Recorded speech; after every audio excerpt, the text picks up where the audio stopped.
night. My name is Ildi Seke. I am an independent educational specialist. Sometimes I get confused by my role because I have so many roles in my career. But prior to becoming a consultant with educational advocates, I was the assistant director at the Connors Family Learning Center at Boston College. And even prior to that, I worked as a disability specialist at Northeastern, and I also been a high school language arts teacher at both as a special educator and in a public schools in Adding, California. Today I'm so grateful to have Dr. Joe Moldover with us. He's a clinical neuropsychologist with expertise in neuropsychology and cognitive behavioral therapist. And I'm gonna let him introduce himself a little bit more. But my goal is hopefully you get a little bit of an insight today from a clinician's point of view and a disability specialist, how evaluations are conducted, and how are they viewed in a college setting, and hopefully help you find the right college fit for your students and navigating. Sometimes it can be an arduous process, navigating support in higher education. So thank you so much, Dr. Moldover, for joining us today. Thanks very much for having me. Thank you all for being here tonight. Um, I'm going to be just running through a few slides about evaluations and then turning it over to LD for just discussion of navigating the accommodation process in colleges. I'm going to go through things just pretty quickly, just kind of to stay within the boundaries of time and allow people a chance for Q&A. I realize this can be complicated stuff, and I'm going quickly. But As one of the slides I think showed the website for our practice, which is drmoldover.com. And If you want to, you can head over there. There's a free download about understanding assessments and diagnosis for parents and guardians. It's a free PDF that you can grab for a deeper dive on a lot of this stuff. So feel free to take a look at that. I'm just going to begin by talking a little bit about why are evaluations important, whether we're talking about neuropsych evaluations or other types of clinical evaluations. And A number of different things making clinical diagnoses such as ADHD, autism, or learning disabilities. Important to understand in that context the difference between a clinical and an educational evaluation. If your child is on an IEP through the school, they are getting school testing every 3 years, which is great. Those are educational evaluations. They're generally not going to give a diagnosis such as ADHD. You typically need to see a clinician for an actual diagnosis. Um, the evaluations inform eligibility decisions, including eligibility for 504 plans and IEPs. They shape goals, accommodations, and services, including at the college level.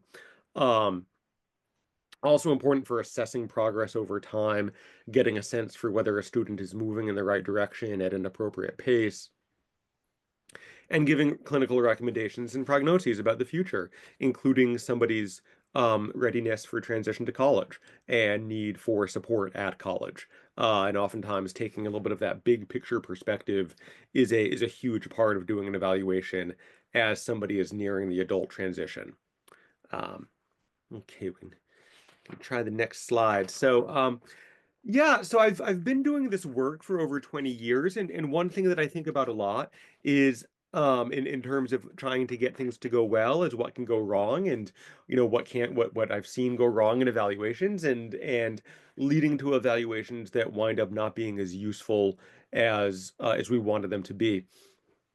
I'm just going to touch on three ideas. The first are evaluations that are done without a clear sense of direction. Why are we doing the evaluation? What is the question we're trying to answer? Some evaluations are just kind of done like a Hail Mary pass, kind of thrown out there in the hope that it's going to result in something good. If we're doing the evaluation to understand what accommodations and supports somebody needs to succeed in college, great. That's a great sense of direction. Um, Evals that are done without an overall context, so without understanding the history without understanding, really the child's personality. It's not paint by numbers. It's not just about the test scores. If we have a child, a student, who's been successful in high school, but within the context of a particular array of interventions and accommodations and treatments, then we really need to understand that background and that context and being able to predict what they need to be able to be successful in college. If we have two students with identical scores, but one is very comfortable with self-advocacy and a very firm advocate, and another feels much more timid and ambivalent about that, makes a huge difference in terms of college readiness and success. So understand the context beyond just the test scores. Where has the student been? What are they like? What's their personality? And then finally, evaluations that are done with the wrong tools. And we'll just have a chance to get into that to a very limited degree tonight. But just thinking about what are the tests that are going to give us the best value in terms of understanding someone's college readiness and needs. So I'm going to try to tackle these one at a time over the next few minutes, and we can go on to the next slide to do that. And just to kind of start off with a question of um, having a sense of direction. And as I said, being able to ask the right question going into an evaluation. Um, I always advise people who are thinking about evaluations to get the right answer, you have to ask the right question. I think these evaluations oftentimes break down into four basic types of question. They're on the slide here. Um, Question number one, is there a problem? Is there a diagnosis? You've got a high school junior or senior who has longstanding challenges with distractibility and organization. Well, you might wonder, is this something that rises to the level of ADD or ADHD, rather than just being a feature of their personality? Is there a capital P problem here? Uh, Number two, what is the problem? So, maybe you've got a high school senior and very clearly they're not showing independence. They're really struggling with organization. Their grades are not strong. There's a problem. But is it about attention and executive functioning? Is it a learning disability where they have weaknesses with particular skills? Is it more emotional? Does it have to do with their anxiety or with the possibility of depression? So trying to understand what is the problem here. Third, what do we do about the problem? Uh, could be in school, could be clinically, and it could be in terms of college level accommodations. And then fourth is what we're doing working. So, we've got a high school junior or senior, maybe they have a long-standing diagnosis. Maybe we've known since childhood that they have ADHD or a learning disability. But we're wondering, are the interventions and accommodations and treatments working effectively? Are they showing the progress we want to see? Or do we need to try something else as we're thinking about college transition? And so, four really good questions, and really being able to define what's on your mind and what you're trying to get an answer to as you go into the eval will help it to be successful for you. Okay, so we also talked about this idea that we need to have an overall context for evaluation. It's, as I said, it's not paint by numbers. It's not just test scores. We always say this is an assessment. It's not just doing testing, it's doing an overall assessment. So, a test itself is a tool, and but just like a hammer doesn't build a house, we need a builder with an overall plan. And a good assessment is the same. You need good tools like tests, but you also need the overall context and plan from the history. What is the background for this individual? What have they needed in the past? What have been the challenges in the past? And the in the moment observation and management, just working with the individual, going through the assessment, understanding their personality, understanding their anxiety, understanding how they look at the world and how they communicate, and are they prepared to be in a lecture hall of 200 students at UMass and to go up and to advocate with a professor around accommodations? Or is this somebody who needs a different type of setup and different types of supports? So the context is critical. And if we go to the next slide, I'm just going to very briefly touch on this idea of choosing the right tool for the job as it applies to college transition. Um, this is, always a complicated one.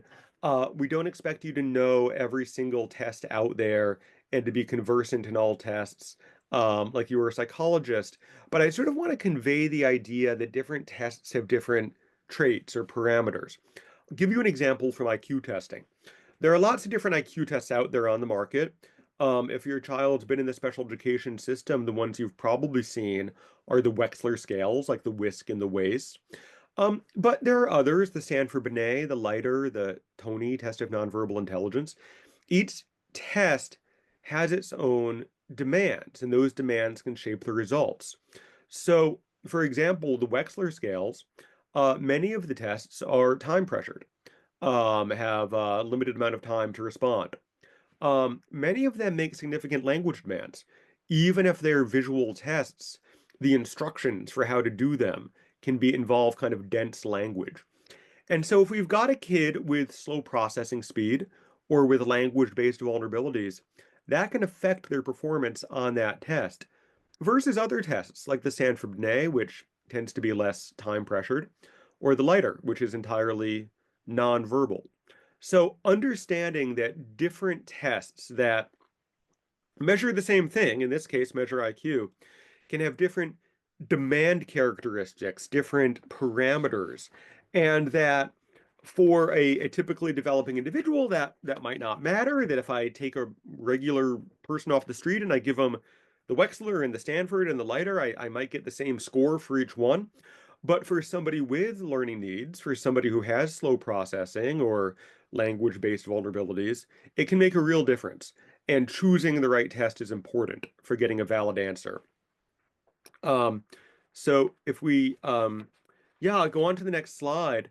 These are the questions that we want to be thinking about. Is a test timed?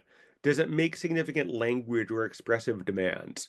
Does it make literacy demands? Does the child have to read? Are the demands, is it open-ended or is it structured, like forced choice? And is it being done one-on-one with a clinician, or is it independent? I'll give you another example beyond just the IQ testing, just in, thinking about academic assessment. Let's say that you've got concerns about your students reading, and they're going through a reading assessment, and this is going to be relevant in terms of their eligibility for accommodations in college. Well, it's really important to understand that different reading tests have very different test parameters. For example, some reading tests are time limited, and it's over after 20 minutes, and some are entirely untimed, and you can just go on all day if that's what you need. Um, some reading tests are have a multiple choice format for comprehension and others are open-ended, where the student is asked, what was the main idea, or what do you think the character is going to do next? Um, some allow the student to look back to the story to answer the comprehension questions, and others don't. The story is taken away before the questions are asked. So it's not that you need to have an encyclopedic knowledge of all of the different reading tests out there, but if you are concerned that your student has a vulnerability that requires accommodation, and you feel that testing is not capturing that. Somebody is saying, well, look, they've got, totally average reading skills. And you're thinking they don't. They need a lot of support. They need a lot of accommodation. What's going on with this testing? I think this is oftentimes the square to move to ask the evaluator, tell me about the response parameters for this test. Tell me what it was like for my student to take this test. Was it timed? Was it multiple choice? Did it permit them to look back? Were you working with them and sort of coaxing answers out of them, or were they in a room by themselves, just filling out multiple choice answers? And understanding those parameters will oftentimes help you to understand how the test is intersecting with your students' needs. Um, Finally, on the next slide, before I turn it over, I just want to say a few words about um, choosing an evaluator. There are a lot of evaluators out there who do testing. And I just want to sort of touch on a couple of points to think about. First of all, it may seem obvious, but experience with kids and adolescents, including the age and issues of your child, many psychologists, neuropsychologists specialize in different things, work with people with stroke, with Alzheimer's, with other situations. It's a subspecialty to do developmental and educational work. So you really want to work with somebody who understands learning challenges and the educational system. Secondly, the ability to participate in the special education process are broadly defined. So that might be an IEP process with a public school, but it may also be a 504 process. It may be um, engaging with a college around accommodation plans in college, looking at documentation requirements for a particular college and designing a battery to respond to them, speaking with disability coordinators at a college and explaining a student's needs to them. So are they available to really participate in the process beyond just doing the testing? Costs, do you accept health insurance? Do they contract with health systems? Or what are the uncovered costs? If people have a lot of questions about costs, we can talk about that in the Q&A. And then finally, how long is it going to take? So, again, it might seem like an obvious one, but as Ildi will probably tell you, you're going nowhere without the written report. It's not enough to do the evaluation. It's not enough to get a good response from the evaluator and a clear answer. Uh, you're going nowhere unless you have a clear, well-documented written report that you can share. And so it's a very fair question if somebody says, I can get you in for testing next week. I can get you in for testing in 2 weeks or whatever. It's a very fair question to ask. Great. But when am I going to receive the written report? When can you guarantee that I'll have the written report? And if that's not going to be for 6 months, then that eval next week is not going to do you any good. And so keep in mind that it's a very fair and appropriate question to ask. And you can have the best evaluator in the world and a great evaluation.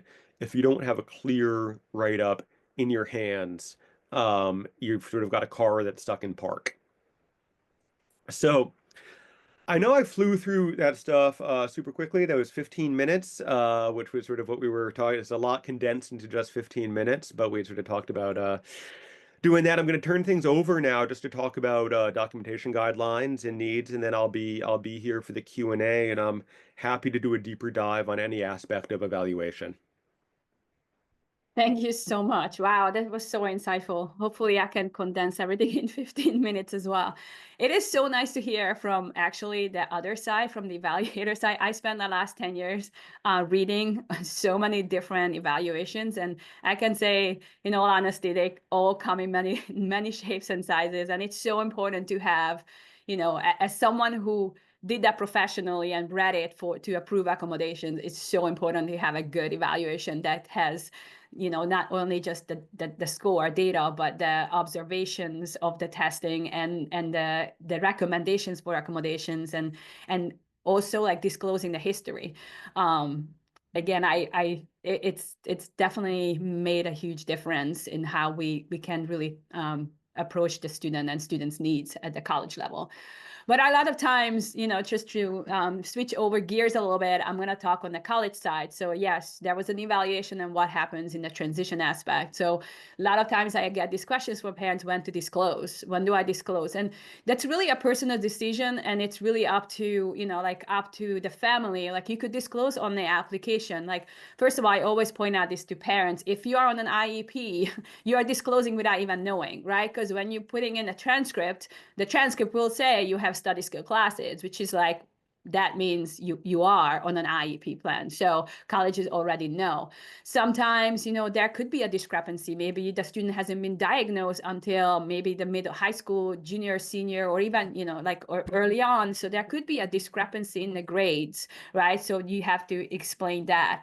Or maybe I had some cases in situation when a student were tracked into the lower level courses at first, right? So, and because they tracked into the lower level courses, they were not able to pursue the type of requirement, let's say for math, that would have been needed for colleges. So on that aspect, it's good to disclose in the application.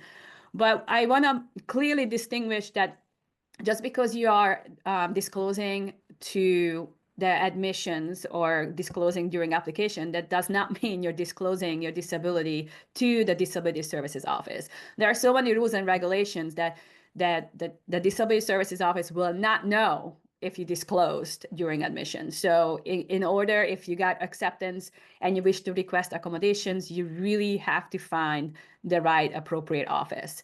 And I think this is the hardest challenge with families. And I really appreciate it for Dr. Moldover to talk about how it's very family centered, right? In high school, parents do everything. Parents initiate, parents are involved.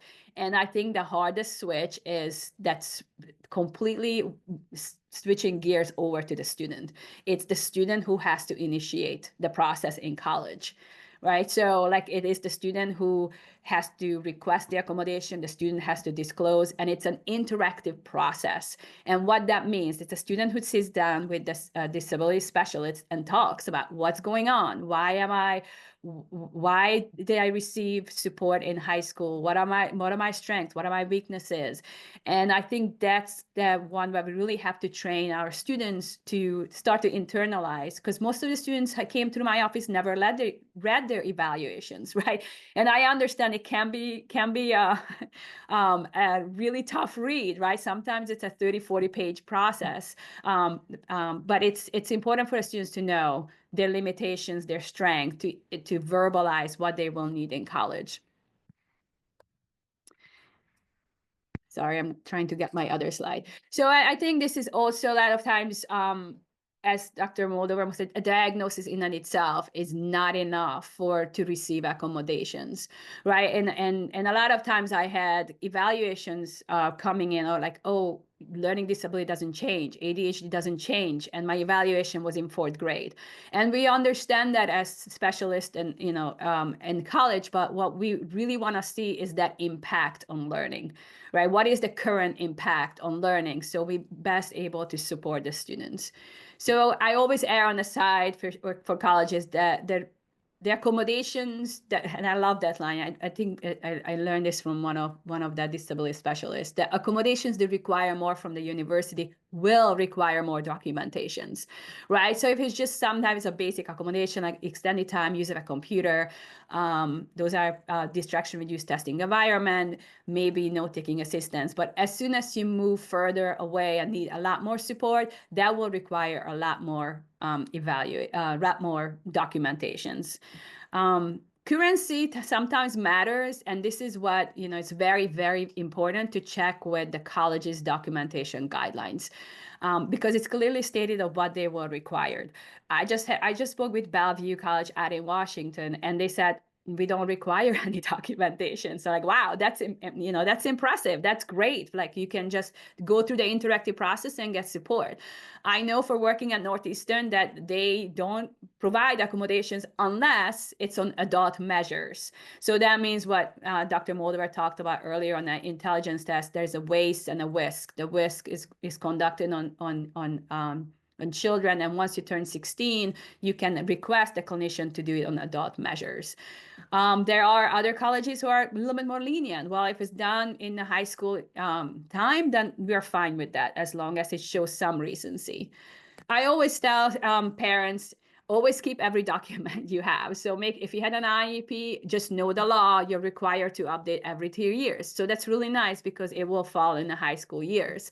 If you have a 504, right, schools don't have to evaluate, but maybe the outside clinician could do maybe an update on your current evaluation. Keep all that record with you, whether it's the copy of the IEP, the copy of the 504 plan, or if you attended a private schools, they usually write up a letter of support or accommodations. And if you received accommodations on an ACT or SAT, keep those records as well, that if it's actually applicable.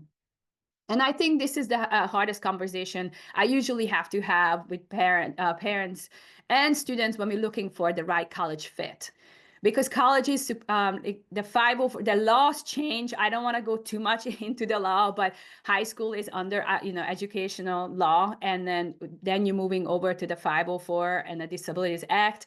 So that the laws change, and the IDEA, where the IEP falls under, is mandated to provide specialized services. And that's the key, the specialized services. That includes modification, right? Just to ensure that the student will graduate successfully.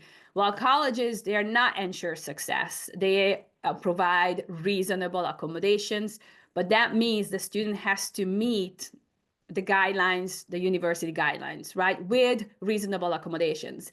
So their key word usually is anything that not fundamentally alter the nature, a nature of the course, or burden, or provide undue burden for the institution. And that depends on the college, but it also depends on the major. So that's where we have to have those conversations for the students. Like, if you were on a language waiver, and your language is not, something that you can, based on your disability, you cannot pursue language. Maybe international business is not the major for you that will require languages, because you will not be allowed to change that. If you, let's say, if you want to pursue business at certain college where the requirement is to do calculus, but you have a math disability, they will not allow substitution. So that would be fundamentally altering the requirements. So or if you want to be nursing and you have to do clinicals, but your disability prevents you from do the clinicals, the college not going to say you cannot come here, but maybe that's not an appropriate major for the student. So again, appropriate, reasonable accommodations to make sure you successfully complete the requirements of the school. And I have to say, like, the key is no specialized services. And colleges consider tutoring specialized services, but usually tutoring are done by peers. Sometimes they have professional tutors, and that's where the conversation comes in. What are the support that are available in colleges? Because each college is very different of the type of support. BC is very different from Northeastern, right? Bellevue is going to be very different from RIT or Syracuse. And I can talk about a little bit, if I have time, the levels of support that are available when you're in search of the right fit for your students. And the other thing I want to mention is that accommodations are determined case-by-case basis. So when I was working at BC and Northeastern, a lot of times parents comes in, oh, will my student qualify for this and this and this? It's really difficult to say, because it depends, right? It depends on a lot of things. We look at students holistically, not just the evaluation, let's say I get from Dr. Moldover. We look at the evaluation, but we're also looking at, everything else. We have that interactive process with the student. We're looking at previous accommodations. Maybe the student came in and they didn't get diagnosed. Like, sometimes, students don't get diagnosed until they get to college, because they were able to mask and able to compensate, and then they get diagnosed in college. And then going back to briefly what Dr. Moldover said about the timing is very important too. Like, yes, it can take up a lot of time, sometimes months, to get those evaluations ready. So like, sometimes I had students, a lot of freshmen, and this is happening so many times even at Boston College. They come in, I'm like, oh, I don't need support anymore. I graduated from the support. So when they come back and then they're like failing out, or they're really struggling, and they say, oh, I now need support, but my evaluation was done in middle school or elementary school. So now we have to wait to get to an evaluator to get your documentation done. And now you have an entire semester that went by without that support. So I always say to parents, be proactive, have that support set up as soon as you walk through the door. And then the student can choose to utilize those supports or not. But it's always good to have that set up. And I think I talked about briefly. So this is just, I like to compare the different approaches to high school and college. I think the key one here is the functional impact. We're not looking at diagnosis. We're looking at how that diagnosis is impacting. If you have ADHD, that doesn't mean you need extended time. Right? Depends. It could be just distraction, reduced environment, right? Maybe an extended time giving you a lot more anxiety. it could be so like we're looking at the functional impact that how it affects your test taking skills, whether large lectures is the right environment for you, right? Do you need a note taker or maybe some kind of additional technology? Do you need priority registration to make sure you can select your courses a little bit ahead of time? Is there any executive functioning support set up in the college, or would you need someone outside to make sure that you make it to your classes on time, or make sure that you can initiate the task and finish your assignments on time? And I cannot emphasize the importance, and I like to highlight this, that it is an interactive process in college and high school. I always say I've been to a lot of IEP meetings. Students are passive. They're rarely engaged in that process, right? But in the college, they have to take a forefront. There is no structure in college. So again, that's so important to like how the students will handle the lack of structure. How the students handle the no oversight on medication. How will the students handle, how will the parent handle FERPA? And FERPA is the Family Educational Rights and Privacy Act, meaning that as a disability specialist, I cannot talk to the parents without the consent of the student. And I had parents on the phone upset that my student is not 18 yet. You have to talk to me. I'm like, no, as soon as they enter college, it doesn't matter how old they are. I'm not allowed to talk to parents unless the student says yes, right? So it's important to have that conversation with the students too. Are you okay? Are you giving me consent to talk to the parents about your needs? Because right, you need to know what's happening on the college setting. And a lot of times parents come back like, I didn't know my student was failing. How come no one told me? How come there was no intervention taking place? And again, this is finding that I think that the most important is at this junction, I don't know who's watching this. So maybe parents who are already committed and you are in the process of getting that accommodation set up, or you might be viewing this webinar as I'm trying to find the right fit and right support for my students. And then here's the key conversation that we need to have with the students. Do they know what accommodation, what services they receive? Number one things I sit down with clients right now, or even when I was registering them in college, what was the support you received? It's like, oh, I don't know. Like, did you receive extended time? Did you receive any no, like how were they supporting you to make sure you succeed? And they need to be articulated, and why they receive such a support. What are some of the accommodation must-haves? Like even now, like if it's a must-have to you for the students to have an executive functioning coach, right? Then let's make sure that the college is set up and they do have professional staff who work there. If they're not, are there any outside resources that could support that? And I hate to say those outside resources can be very expensive, right? To have someone checking in with your students 3 times a week. And then also, like, what other additional support do the colleges provide? By law, every college will have a disability services office, but they provide basic accommodations. Are there other services there? Is there a mentors, like any academic coaches set up for all students? Are there some structured support available? A lot of colleges, they do. I mentioned Syracuse, they have the on-track program, right? What I like about the on-track is very unique is that you actually can apply to the program before you're applying to the college. And they said, we want to do that for parents. So that could be a deciding factor for us. If the student can go to the on-track and get all this executive functioning support set up, then maybe Syracuse could be a right fit for that student, right? Or there are colleges who, again, a lot more interactive. They will provide that professional support versus peer support. And that's what I meant structured. So structured supports tend to be separate from the disability services office. They tend to be occasionally fee-based, so you pay an additional fee, but then the student is paired with a professional staff member twice a week, let's say, or once a week, depending on, and working on those specific skills, not content, but skills that they need to make sure how to navigate the resources and how to be successful college students. I have the QR code there for my calendar information as well. If anyone interested in setting up a time to talk to me, a little bit longer conversation, see if I would be a good fit for your family, for finding the right college fit, I would more than happy to schedule a time. And I do wanna open up for questions at this point, to make sure that we can answer any of your questions or concerns.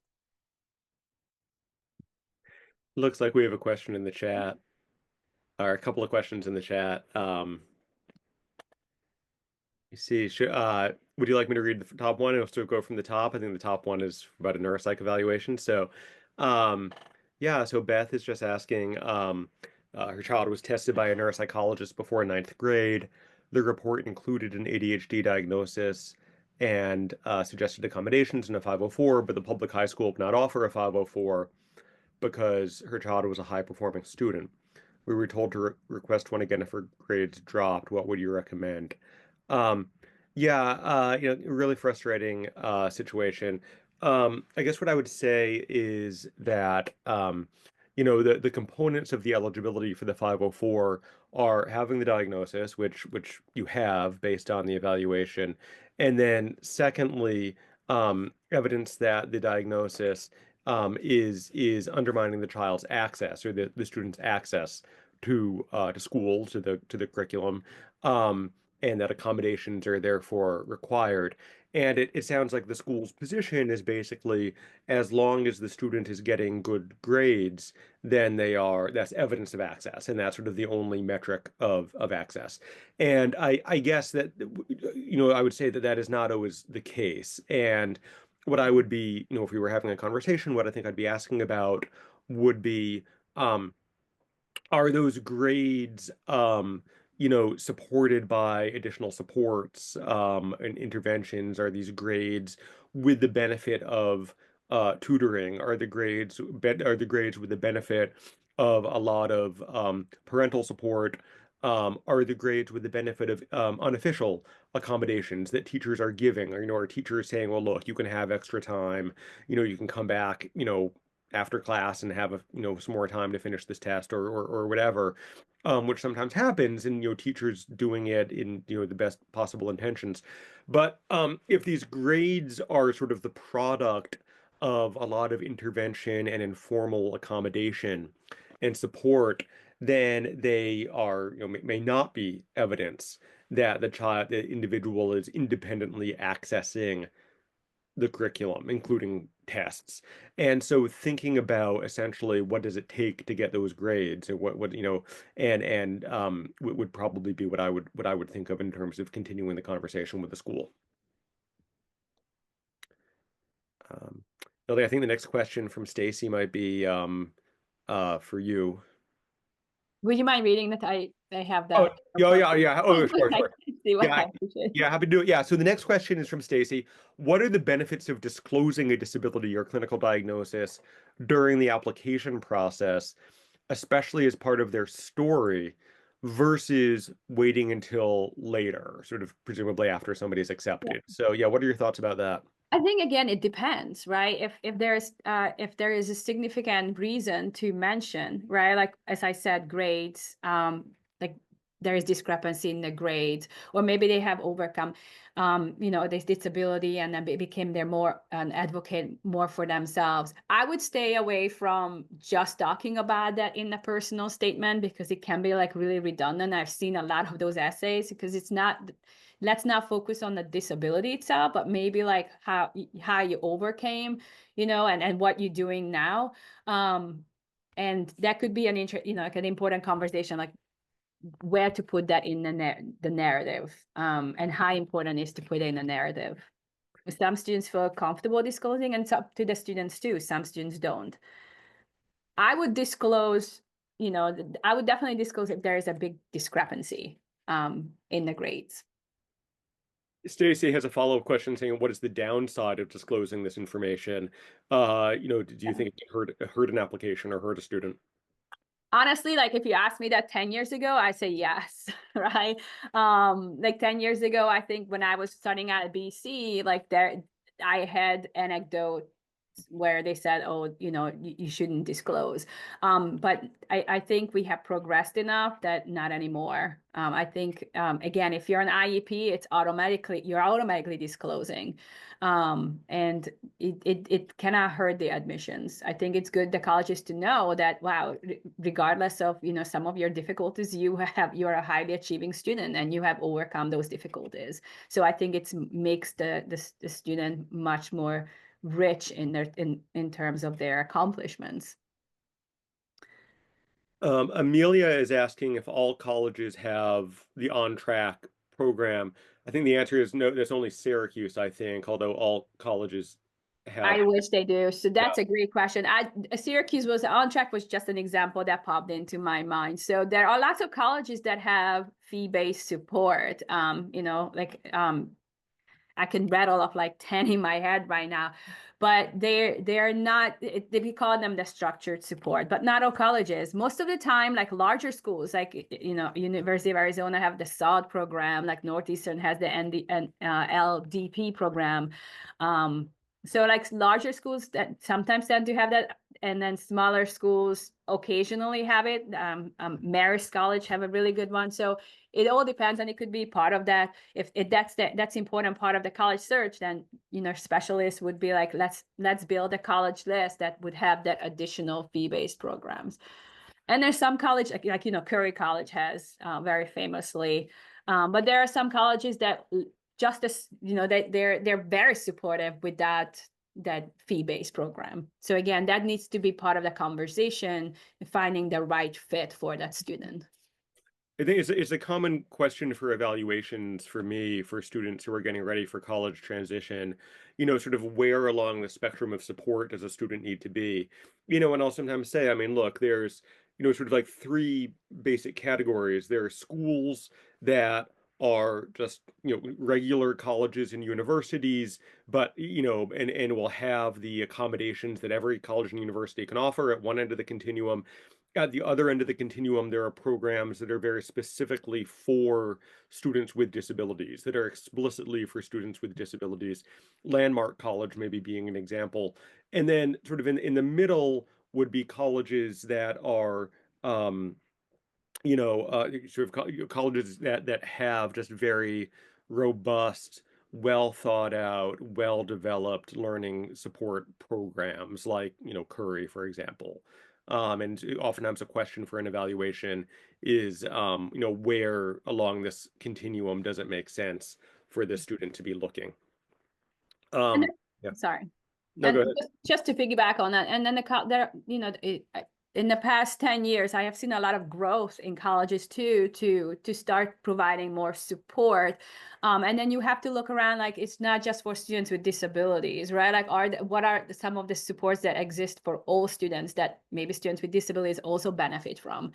When I was at Boston College, we started initiating the academic coaching program, right? That was open to all students. So even in like if you're looking at like colleges like Denison in Ohio, they provide tremendous support, right? They might not have necessarily the fee-based support, but it doesn't have to be a Curry College, right, or a Landmark to really have that type of support that maybe the student needs. I have a great anecdotal evidence of a student who went to Landmark High School, which is a school for students with learning this, like specifically very structured school for students with learning disabilities. He's very successful right now at WPI, but he does have an outside executive functioning support that meets with him, twice or three times a week to ensure, because WPI is that, again, they have a great disability services office, but it's a one-person show, right? But he really wanted to attend that college, so he found ways to make sure that could he benefit and still succeed, but have maybe an outside executive functioning coach. Another question coming in is there from Karen, is there a list out there of the colleges that have historically been the best in terms of structure and support, etc., for students with ADHD? Yeah, is there a resource like that you can think of? There are lots of resources. I mean, that's what my job is as a specialist. So like we collect, and then again, there are exist, and it's a continuing process. We have to go and visit these colleges and have that conversation, because that can change a lot, right? It's a fluid process, how much support the college is receiving to maintain those supports, right? Like internally too, like what's going on? Are they gonna keep getting the funding for those programs?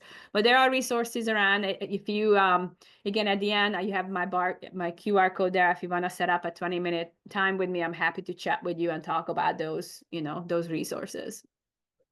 Deidre has a question about a specific situation. Uh, she says our 12th grader is a straight A student who has a clinical evaluation from last summer that showed a reading disability.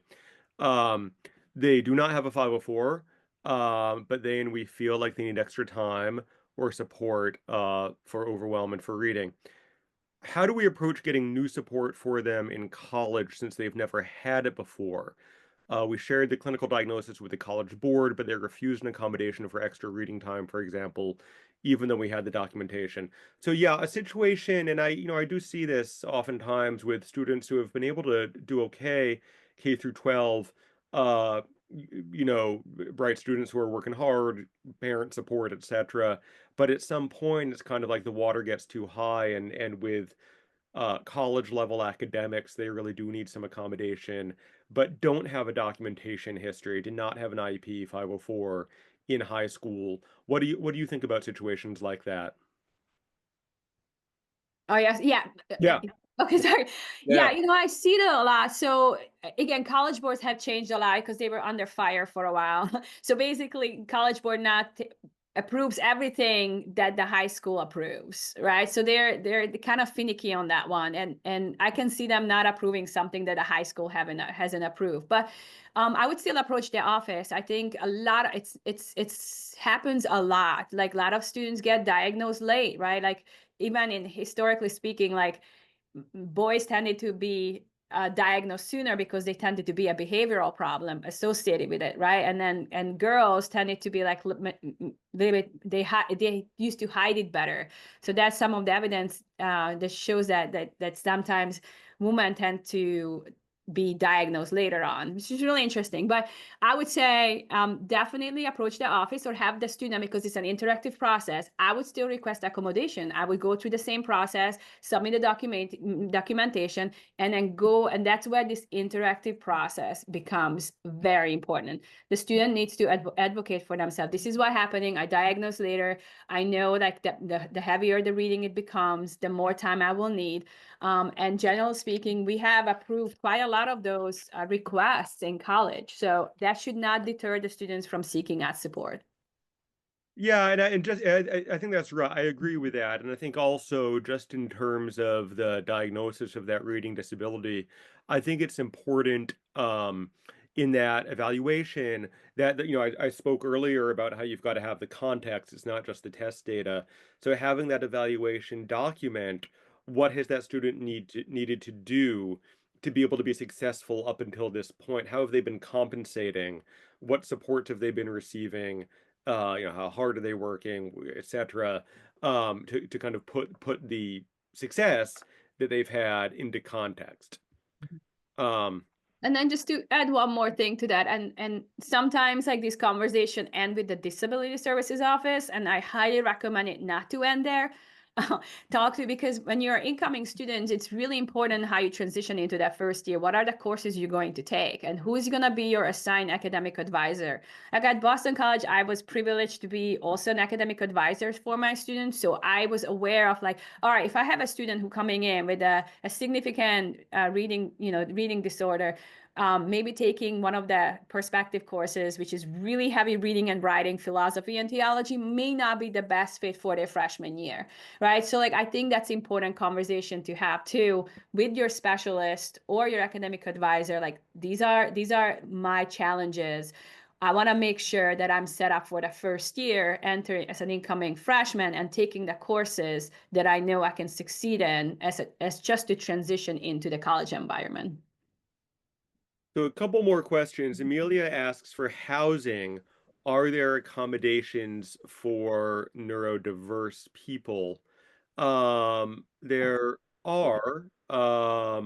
These can include single rooms, the opportunity to bring a service animal. Ildi, do you want to say a little bit more about that? Yeah, I'm sorry giggling about that because again, it depends on the college and how much single room they have, right? Like, so again, that could be the conversation. Do they have enough availability for singles and define neurodiverse? And the reason I'm saying that because I know for BC, and I don't want to throw, and I know this is gonna go on the webinar, and I do not want to throw BC under, under the bus, but they did not consider ADHD, for example, as a valid reason for a single, right? Or any kind of housing accommodation. So it's very important to have that conversation of what is really the reasoning for the single, right? Is it a medical reason? Is it executive functioning reason? Is it a single for other, is it again important to have that conversation? Are the school have enough singles, and request that accommodation as soon as possible because they go fast. So if you already know you accepted, you got your acceptance and you know that's your school, I would reach out to the disability offices now, right, and say, what is the process to register for accommodation? How can I request a housing accommodation to ensure that by fall comes around, you are logged into that support. Amanda is just giving us another case about a her son who's a senior and will be going to Elon University next year.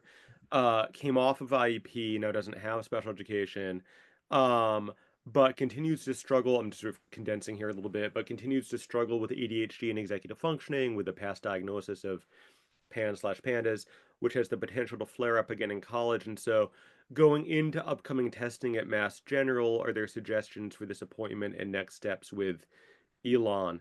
Um, yeah, I mean, I guess from my point of view, going into this evaluation with Mass General, just to kind of go back to um, what some of what I said early on in terms of first of all, framing the question for the evaluation, making it clear that what this is really, I think what this is really about is what type of accommodation and support does this individual need to be able to be successful independently in a challenging college environment in spite of the ADHD and executive functioning issues.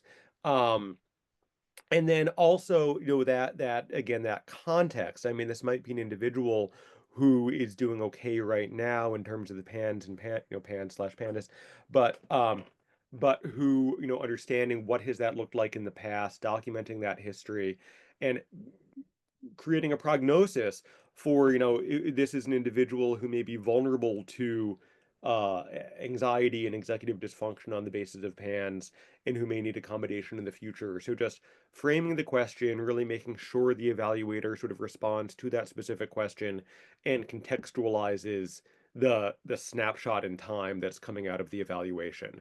Ilde, I don't know what you might want to add if Yeah, I mean, Elon is tend to be a very supportive college, so I have no doubt that's not going to be an issue there. But again, it's also like medical flare-ups, and how does that look like on the college environment? Like if you have to miss courses, like what does that look like? Or if you're missing the assignments because of a medical flare-up and you can attend, like that's a very important interactive process conversation is how many classes can I miss, right, with a disability without being forced to take a leave of absence, or even with flexibility with assignments, right? Like that's a kind of a very touchy subject from college to college. Sometimes they only give you like a small wiggle room, like you have maybe a 3-day wiggle room, so you have to be really communicating with that professor.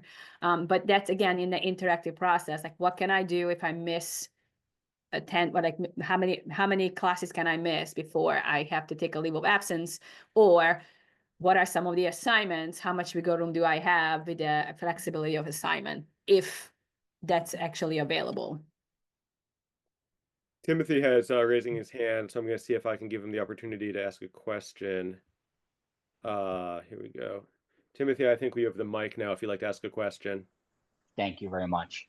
So I have a question that's a little kind of more forward than the discussion currently. And what I mean by that is I have a student that left high school. We deferred acceptance of of a diploma, and now we're in a transition program. And with part of that transition program is college attendance. And so there are a lot of supports there, and the student is aware of the supports, but I'm interested to get a little bit of feedback on experiences around where the student acknowledges the need for supports, but then has this perception that I'm in college and I shouldn't need the supports to be able to be successful. And there's this kind of pushback against the supports that they know they need. So is the situation that the student is sort of meeting with success in this transition program and is sort of saying, well, like as a result, I don't need support, essentially? Well, I would say that there is the ability for success with the supports, but there is this just internal perception that, well, if I'm going to college, I shouldn't need the supports. I shouldn't want the supports. So I don't want to kind of have those supports be part of my college experience, but they're needed. And like she's aware that they're needed, but there's kind of this kind of push and pull where the supports are there and they're trying to provide them, but there's a resistance to accepting them. Got it. That's Just right. Yeah. Yeah, thank you, Timothy. Yeah, Ildi, what do you? I mean, unfortunately, I see this. I have seen this more than I like to, talk about, especially like not from transition program, but from high school.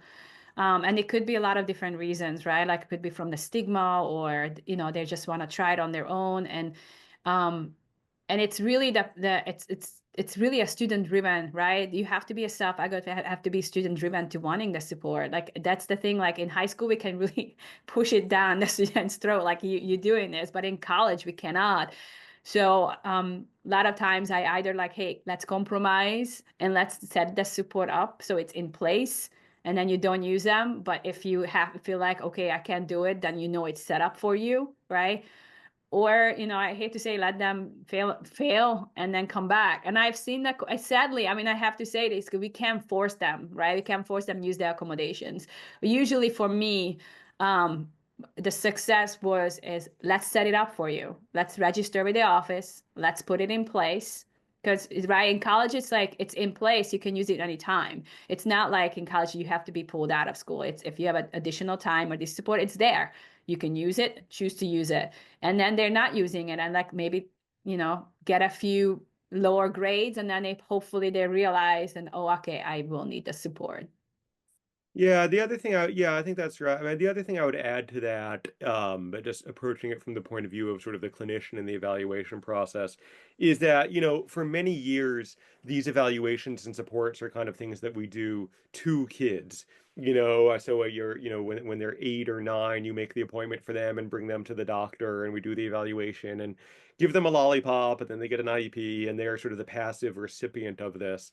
And one thing we always really want to be cognizant of as we're thinking about the evaluation around college transition is putting the student in the driver's seat and letting them have ownership of it.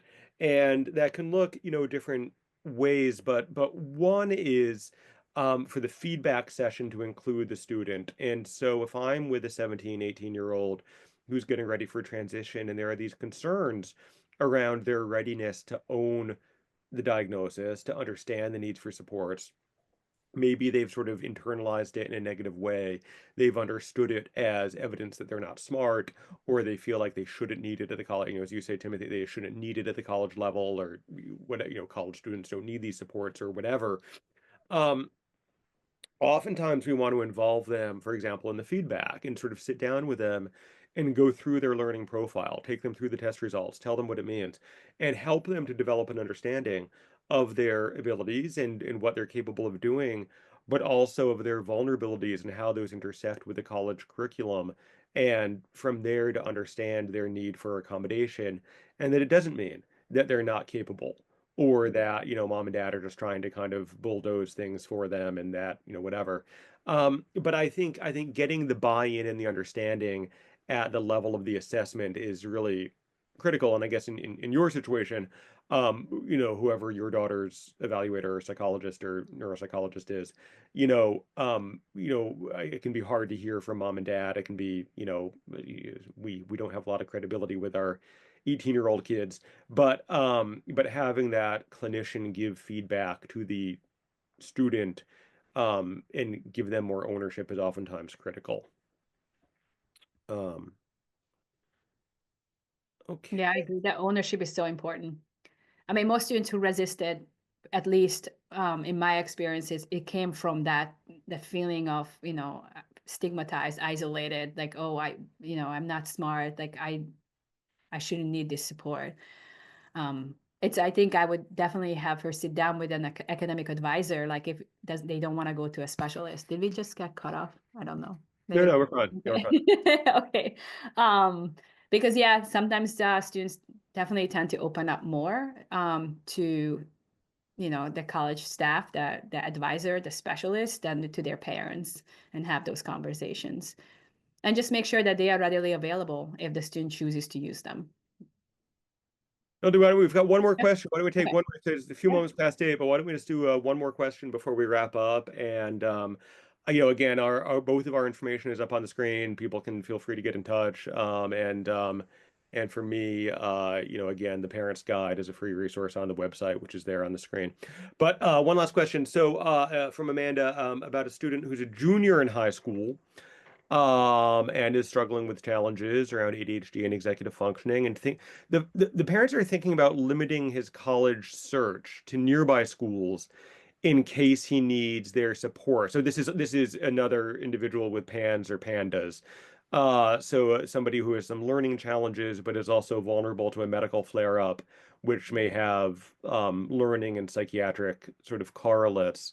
So the question is, they hate to limit his options, but what is your experience with complex profile kids being further away from home? Keeping kids close versus looking, at the kid who wants to go to the West Coast or Texas or whatever. So I don't know if you have any thoughts about that. I don't know. That's a really tough question. And also because there's so much growth happening from it, like I work with juniors and sophomores and even seniors, and there's so much growth. And I think we initially can start the list maybe closer and do add a few more.